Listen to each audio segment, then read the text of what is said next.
Actually মই আজি হঠাতে অৰ্ডাৰ এটা পালোঁ।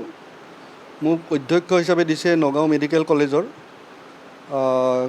আৰু মই আশা কৰোঁ যে চৰকাৰে যেনেকৈ মোক ভাবিছে যে মই এইটো পাৰিম বুলি, মানে এই পষ্টটোৰ অধিকাৰী হ'ব পাৰিম বুলি, মই চলাব পাৰিম বুলি তেখেতসকলে সম্পূৰ্ণ বিশ্বাস ৰাখিছে।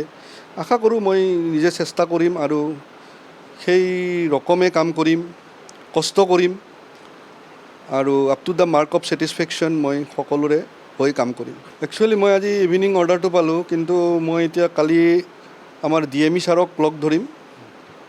DME ছাৰে লগ ধৰি প্ৰবেবলি অতি সোনকালে জইন কৰিব লাগিব, কাৰণ এদিন দুদিনৰ ভিতৰতে জইন কৰিব লাগিব। মানে মোৰ প্ৰিন্সিপাল হোৱাৰ এনেই এক্সপিৰিয়েঞ্চ নাই, কিন্তু ইয়াৰ আগতে এতিয়া মই প্ৰফেচাৰ হৈ আছোঁ গুৱাহাটী মেডিকেল কলেজৰ চাৰ্জাৰী ডিপাৰ্টমেণ্টৰ।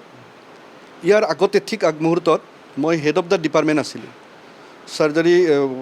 চাৰ্জাৰী ডিপাৰ্টমেণ্টৰ হেড অফ দ্য ডিপাৰ্টমেণ্ট আছিলোঁ। আৰু হেড অফ দ্য ডিপাৰ্টমেণ্টটো যিহেতু 3 years ৰটেশ্যনত থাকে ছিনিয়ৰ প্ৰফেচাৰকেইটাৰ মাজতে, মই এৰি দিব লগা হৈছিল আৰু তাৰপিছত এজনে বেলেগে জইন কৰিছিল। আৰু তেতিয়া মই দেখা পাইছিলোঁ যে মই সুকলমে এই 3 বছৰ খুব ধুনীয়াকৈ অতিবাহিত কৰিব পাৰিছিলোঁ। আশা কৰোঁ অহা দিনকেইটাতো মই প্ৰিন্সিপাল পষ্টটো যেনিবা বহুত ডাঙৰ পষ্ট, মই আশা কৰোঁ ভগৱানে মোক সহায় কৰিব, মানুহবিলাকে সহায় কৰিব, আৰু মোৰ আশা আছে যে মই ভালদৰে চলাব পাৰিম।